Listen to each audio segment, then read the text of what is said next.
Can you still make great art from really cheap, poor quality materials? That's what I'm going to find out in today's video. Now, the purpose of this video is not to try and persuade you that cheap materials are just as good as expensive ones. They absolutely are not, generally speaking. The purpose of this video is just to see what can be done and to ask the question, what's more important, the artist or the materials? And just to have a bit of fun, see what we can create with some really cheap, let me say poor quality materials, because not everyone can afford expensive stuff. And sometimes you just want to do a little bit of practice, not waste your best materials. As we go through the video, I'll be giving you some hints and tips of ways that you can utilize cheaper materials, make them work a little bit better for you. But let's look first at what I'm going to be using. Welcome back to my channel. My name is Michelle, and on this channel you'll find all things watercolor, usually using a little bit better materials than we're using today. You'll also find drawing tutorials, a little bit of mixed media, even some business and motivation for artists too. Do consider subscribing, it's absolutely free. I make at least one free video a week here on YouTube with extra content for channel members. So just about everybody in the world can find an HB pencil. The average household in the UK has more of these than I have creeps in my Insta messages, so I'll be using this cheap HB pencil. It's not unheard of to use these for very good art. They do have a few drawbacks, we'll talk about those. Next up, I have a biro. It's actually a Bic, but in the UK, all Bics are biros. I have a very cheap and very scruffy acrylics paintbrush, and we're doing watercolors. I have a set of crayons that my friend Farah got from a Christmas cracker. I've got a pad of £4 paper. That's just under $5 US for the whole pad. And I've got a huge pack of watercolors. These were only £3. That's just under $4 US. And I've got a photograph to work from. So let's get started. So let's look at this very cheap paper. Now, I am not a stranger to this brand of paper, although I've never used it. I know it very well, so why is this? People used to come into my art classes with me, and I have to be careful here because, I don't want to be sued, but honest review, this was the worst watercolour paper I had come across. The reason being that it used to lift badly, and this is the problem with cheap papers.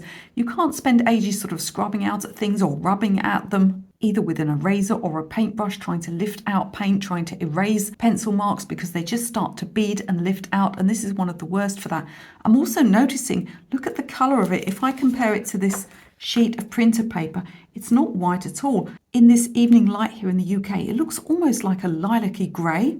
The other problem with a cheap paper is it will wrinkle badly. Now, if this was just the standard of cheap paper that I might be using on YouTube for demonstration purposes, or I might have given to my students in the past, just for cheap practice, in other words, a branded practice paper that would be a wood pulp paper rather than a cotton paper, it would be much improved by paper stretching. If you don't know how to stretch your paper, there's a link to a video I've made about it in the description of this video. It's really quick and easy. It'll stop a lot of that buckling that goes on. However, with a paper that's as cheap as this, I'm not even going to risk putting that much water in it. Even doing that alone could damage the surface. But one thing I can do with this is I can tape it down. It's not a perfect solution, but it's going to help a little bit. So first of all, I will tape this down. The next thing I can do is not to spend too long drawing on it. I don't want to make a load of mistakes and start to erase because it's going to mess up the surface. So in this occasion, I am going to trace. So I've got my photograph here. I've picked to do this lady. Now, the reason I've chosen this is that if you have substandard materials, you're going to want something that's got a fair amount of detail and texture. And I'll explain the way we're going to use the materials later on. So I've chosen this picture here, and although I'm a big advocate for drawing skills, on this occasion I'm going to trace because I want as little as possible interfering with the surface of the paper before I've even started. So I've traced only the briefest outlines, and on things like this hat, I have only really chosen to do a few of these lines here, just to give myself an impression. And here's the result I've got. From now on, I'll unfix the photograph at the top, and I'll do everything from here on just by eye. And I can use my pencil then to fill in any details and get it looking a little bit more realistic. So I've defined it a little bit, but you see I'm not doing any shading because I don't want to get any muck on the paper, as this is going to be a painting. Now let's look at these cheap paints that I have purchased. So these tend to come with a little brush like this. These brushes are really great for getting crumbs out of your computer keyboard. I'm not going to use that brush simply because it's too small, so I've got my other brush here. We'll talk about that in a moment. But what is likely to be wrong with these paints before I've even tried them? Well, the one thing you pay for in art materials, it's not the packaging or the pretty boxes, so don't be fooled by any of that. What you're paying for is pigment. Pigment is the thing that's the most expensive, and so that's what cheaper brands will skimp on. They're already looking to me like they're quite opaque. They're likely to be weak. They're also likely to fade with sunlight. They're likely not to be light fast. Paints that fade are called fugitive pigments. So knowing that these paints are not going to be very strong, they may be somewhat opaque, and they're certainly not going to last for many, many years, what can we do about that? We're going to rely heavily in this painting on ink, so that even if the paints fade later on, we haven't got to worry too much. And so I'm going to use a biro like this one.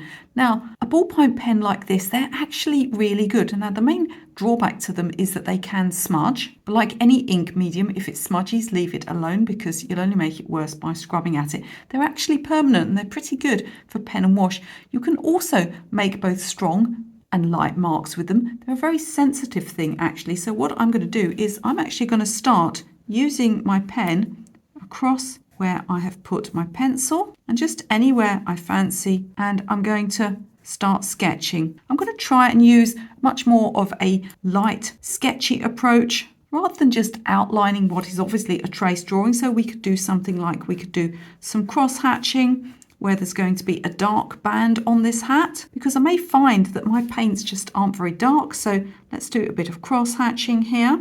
I can go over any lines that I want darker more than once. So we can choose to accent areas that are quite strong, like where the hat meets the head here. And then for areas like the hair, we can be much lighter and use much lighter, softer marks. When drawing hair, you always want to go in the direction that it's growing. And as you lift the pen off the paper, you'll find that it naturally tapers, and this is just what hair does too. So my next job with this painting is to draw the whole thing with my biro. So you can see I'm getting on okay. I'm using a couple of strategies, and that is that I'm going darker in areas that I want to really, highlight. So with a face, you want to go darker around the eyes, the nostrils, areas like the outside of the nose, and any areas that are in shadow, you want to keep very, very light or just do them with paint. The same with the center of the mouth, you want to make that quite dark, and the area next to the face as well. This is going to, add a little bit of drama, and we're just going to keep building up until we've completed the ink drawing. At this point, as always, can I ask if you're enjoying this content and getting some value from it? I'd really, really appreciate it if you could subscribe to the channel, and also if you could like the video, give it that thumbs up, maybe a share, or leave me a comment. It all helps me with the YouTube algorithm, meaning that I can make more free videos and teach more people how to paint in watercolors. Oh, and another little strategy I'm using is this piece of tissue paper. Not only can I clean up the ink pen if it starts to look a bit blobby, but it stops me smudging any ink that might still be a little bit smudgy or wet with the sleeve of my jumper. And you'll also see I'm working left to right as I'm right-handed. Going across like this will mean less chance of smudging. So here's where I am. I could put more pen on than this. There's nothing to stop you doing that. I'm going to use something else to add more detail and more texture though. Now, one thing I didn't mention about the paper was that often with a cheap paper, you'll get this very regular looking grain, almost like it's been pressed on a machine, which it probably has. Now, I've got these crayons. Now, I often use a wax resist technique with oil pastels, but you can use crayons as well. Now, if you've got cheap crayons or cheap oil pastels, one of the problems you can have with them is you just don't have very many colours. Whereas a paint artist can get away with a very small palette. Usually with pastels and pencils, you need many more colours. So what do you do if you just haven't got access to those? You just let go of the idea of getting an exact copy of your subject. So we're just going to work with what we have. I've got 4 little primary colours here, and yes, green is a scientific primary, but this is not a video for a discussion about colours. I think I can use a couple of these, or maybe even all of them, on this piece of art to create a wax resist technique. So what happens with wax or oil crayons like this is that when you rub them across the paper, they'll only go on part of the paper. They won't go in the little dips, leaving the paint free to sink in those in-between areas. It's a great technique I use all the time in watercolours. So let me try them out on this scrap and see what they're like. So they're not too bad. There's a certain strength of colour there. Usually you find pastels of the oil variety, i.e. not the chalk ones, and children's crayons aren't too bad for colour strength. What they're lacking actually is usually the softness. But I'm going to add some of these to my picture so that when we put the paint on top, we get a bit more depth. So I'm thinking of putting this green one in the background because in the picture itself, there is some green to the background. And we can see that here. It would be nice if I had a white or a cream one, but I don't, or a grey. So let's work with what we have. And I'm going to just be bold and go straight in with this. And I'm going to start sketching some areas in the background here. I think in order that it doesn't look too flat, what I'm going to do is mix some blue with it. I'm choosing blue because it's a colour that typically recedes backwards. Now, be aware that once you put this on your paper, there's no getting off. I've already gone over the hat area a little bit. We're not going to worry about that. I think also some of this blue might not go amiss just within the hair itself. It'll look a lot more subtle once I get the paint on. And maybe we'll try a little bit of the red on the lips too. So I think that's gone really well. I've put a little bit of yellow in the hat. So this pastel resist technique or wax resist technique, whatever you'd like to call it, it's really good for creating texture. So I've kept it on areas that I want to be textured. Now, you'll notice that with the face, I've kept a really light touch so far, both with the pen and with the pastel. You really don't want to outline any areas of shading. So anything that's soft in real life, like a shadow, a reflection, or the contouring of someone's face, you want to be very, very careful of using anything linear there. This is how people end up painting those 80-year-old alien babies because they put too many lines on their faces. And the lady in this picture is very, very young and has jaw-droppingly good skin. So I'm going to just use paint on her face. I've just put a touch of green in her eyes that I'll darken later with some brown and a little bit of red on the lips. And we're ready to try our very cheap paints. So let's talk about cheap paintbrushes. I've just dipped this one in the water. One of the things that can go wrong with cheap brushes is they can shed a lot of hairs whilst you're painting. This is a real nuisance. So what I would advise is before you use a cheap brush is to give it a good bash in a water jar or a good scrub with some hand soap just to see if anything is going to fall out of it.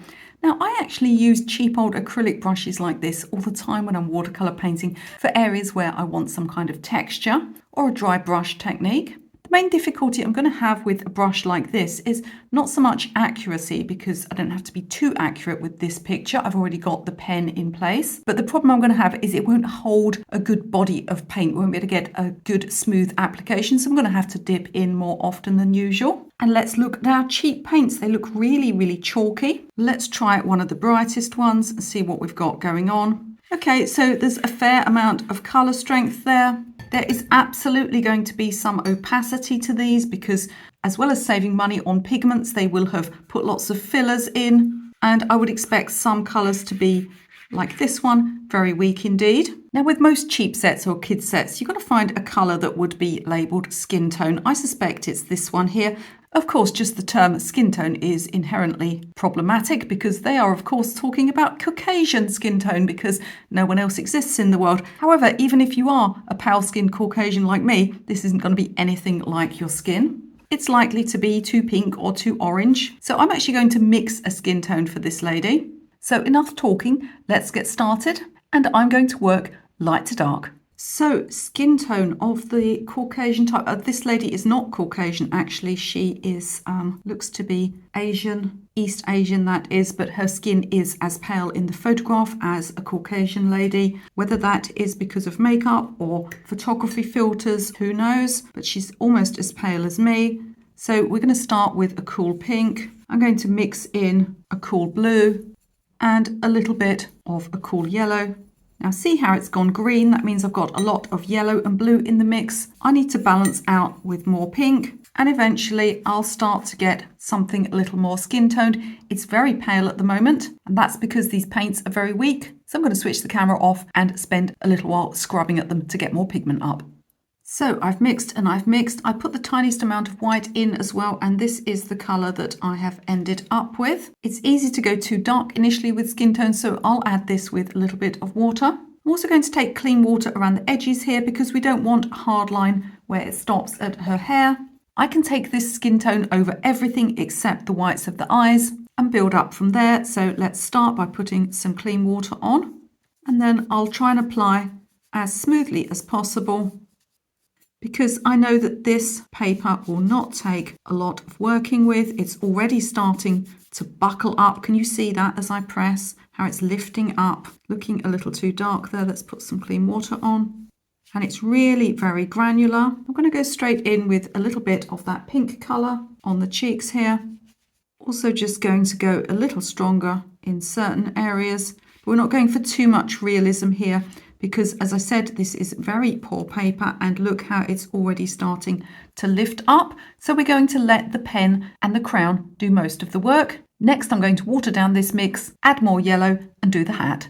I mixed a little grey and lilac just on my brush, and I've used that to add some shadow under the brim of the hat. Look how much this paper is buckling up. I'm also going to put a little bit of that on the neck there. Now lots of this is wet. I'm going to let it dry before I do the darker areas. And the last thing I'm going to do before I give it a little bit of a dry is I'm just going to do the t-shirt, and I'm going to use this ready-made grey colour. And again, I'm going to take it slightly underneath the hair. You see how we've got this hard line here? We don't want that. So we'll fade up with clean water. Just with some less wet paint, I'll put a little shadow under this neck area here. And now I let it dry. So time to get some darks in. The only other thing I'm not happy with is the complexion. As expected, the paints are very chalky and grainy, and she's looking rather ashy. So I'm going to put some pink over her skin at the end. But first of all, I'm going to get some strong darks in. I say strong, as dark as this paint will go, because it needs more depth. And let's start with the background. I'm going to go for, I think we'll try this one here, but I might add others in because we just need to knock it back and to have it not looking quite so in your face, and tone down that texture so that it's not the only thing we're looking at. Now this brush did molt, but most of the hairs that fell out seem to have either stayed in the paint palette or in the water, so that's not bad, is it? And I'm just going to take this around the background. I'm then going to do the hair, and I think we'll go for this dark brown with some black for the hat band, but if the brown doesn't show up much, I may also put some black in the hair. So this brush is getting worse by the minute, and I am taking advantage of its scruffiness to get some soft edges at the edge of the hair, and let's do some around the face as well. I'm wondering how I'm going to possibly manage to put those details on the eyes when I'm working with this, but I have committed myself to making great art from cheap materials, so let's keep going. We need more contrast, so I'm going over the top of the background with the darkest green in the palette, just to give it a little bit more something or other there. Maybe just the base here below the hat rather than all the way up in the background. So before I do those final details, I want to adjust the face. So I've mixed up from the warmer red and some other skin tone colours I used previously, and also some of the lilac violet shade. And I'm going to take this right the way across the face, watering it down in places where the face is light and taking a little bit stronger where there are shadow areas. Especially I'm going to go dark under here because there's no difference at the moment between the neck and the t-shirt. Look how much this opaque paint has covered up this line here. That's okay, I can always go on top with more pen. And important when I do the face like this that I take this colour right the way across the whole area. Even if there are areas that don't need adjusting, I'll just go with clean water because you don't want to stop. You're going to end up with hard edges on the face. And I'm going to go darker in certain areas here where we've got a little bit more shadow. And for the lighter areas, we'll just stick to clean water. So just before I put those final touches in, I really feel like I have to redo some of the pen because the paint is so opaque. It's really taken all the life out of the colour. And the final thing I will do is just to put a little bit of dark into the eyes and the lips. And then we'll call it done because this poor lady, I think she's suffered enough.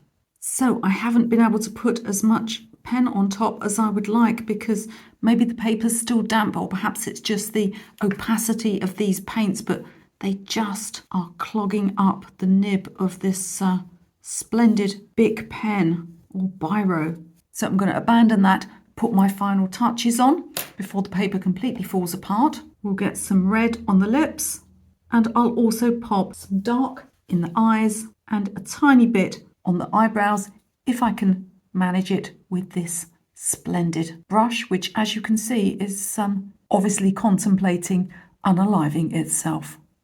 So do let me know in the comments if you think I did any good today with these cheap materials. And before you leave this video, don't forget to have a look in the video description. I've got lots of free stuff down there for you, including some free downloadable PDFs, even a free watercolor painting course. If you take any of those things, you'll get added to my weekly newsletter list. Don't worry, you can unsubscribe anytime you would like to. And if you enjoyed this video, I've got another watercolor painting video that I think you'll like. You can watch that one right now.